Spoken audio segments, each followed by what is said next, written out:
How do I keep myself productive and inspired? I don't know.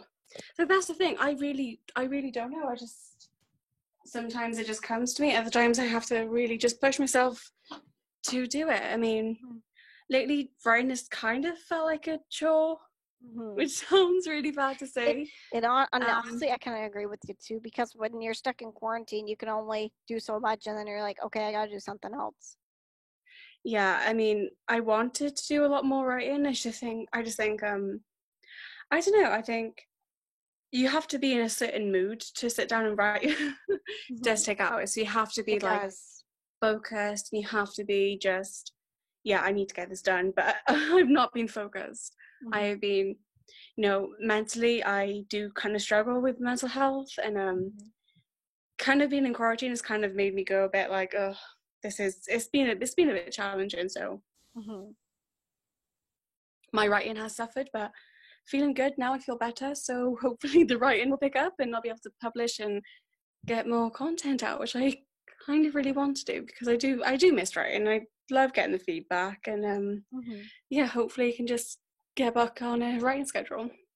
Hopefully, but as I said, but like as we even talk about mental health as well, and I did mention this in with Jay, it's pretty much a lot of people don't talk about, because it's pretty much one of those topics that doesn't get mentioned, but that needs to change, because Yeah.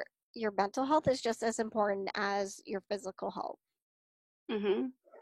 Absolutely.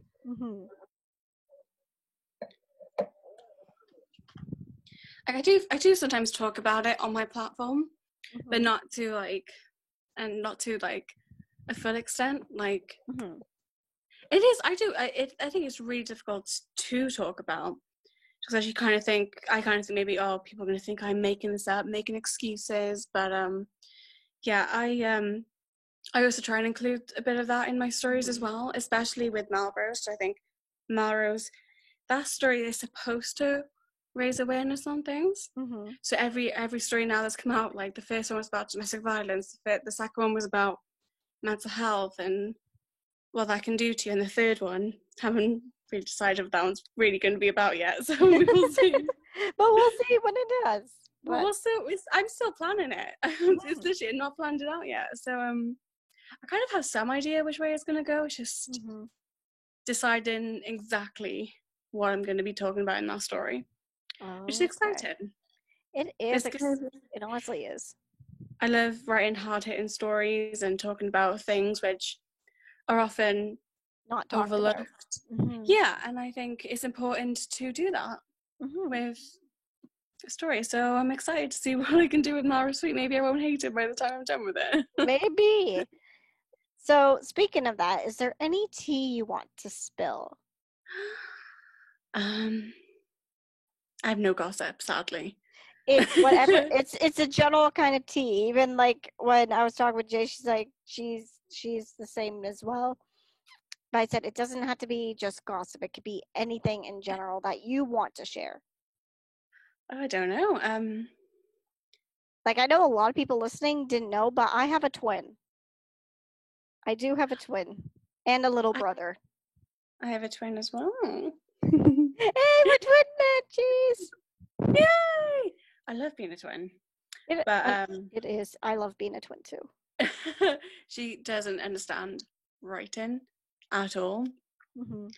And even though she reads a lot of books, and she just doesn't want to know. With me and my, she's like, I'm not interested. Why? See, no, my twin is opposite. Scarlett she likes to read. She likes to read my stories, but she's an English major as well. So she sees this grammar mistake, she'll be like, this is a mistake you gotta fix, this is a mistake you gotta fix, this is a mistake you gotta fix. So, and I've been slowly teaching her how to write on the episode platform as well. Exciting. So it is. It honestly is exciting. And she's very creative as well. Like, I know she's written stories as well. And I even told her with the one story that she wrote back when we were teenagers, I said, why don't you put that one on an episode? And she's like, she wanted to perfect it. So maybe I'll get her to bring that one. Yeah, I mean, there's a platform for it. Why not? Exactly. So, since you are such a very, very talented author in the community, do you have any advice for anybody who is either just general advice in general for authors? I know there was a lot of generals there, but just do you have any advice for any kind of author in general about writing? I mean, the rule I stick with is write for you. Write a story you want to read. Write a story that interests you. Don't worry about what other people think. If it is something that you want to do and that you really enjoy, just do it. Because I when I first started, I was writing gang stories, romances, and I hated them. Mm-hmm. And I was like, "You have the story in mind, Melrose. Just do that." And I kept thinking, "There's no place for it in an episode." And the voicemail was like, "Don't do it." But then I was like, "You know what? No, I want to. This is a story I would want to read," and I did it, and it worked out fairly decent for me. So that's the rule I always kind of stick with: is write for you. Don't worry about what everybody else is writing. Don't worry about what people are reading. It's got or what's popular right now, even. It probably won't be popular next year. So just write for you. And there's always a place for it, because you will find other people who want to read something that you have to say. And that's the best bit of advice I can give, is just write for you, and it will work out. Which honestly, it's some of the best advice I've heard. I know I even tell people who are just writing as well is don't rush your updates. I did that with Behind the Hood, and I had mistakes. I had grammar mistakes. I had branching mistakes, and my writers could tell. My readers could tell I rushed it. And that's when I decided, you know what, I'm going to take the time and do actual, like, good updates. And I've been doing that since, so.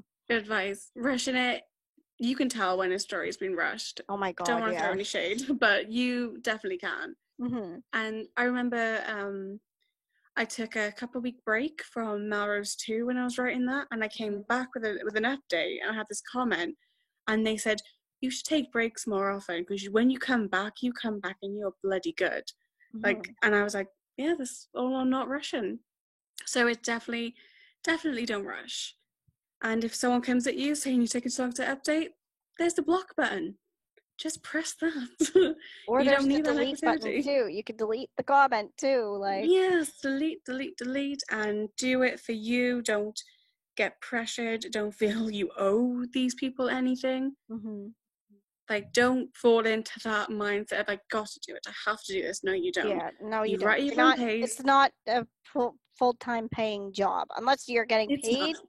And even then, when you're getting paid from episode as well, you're doing it at your own pace.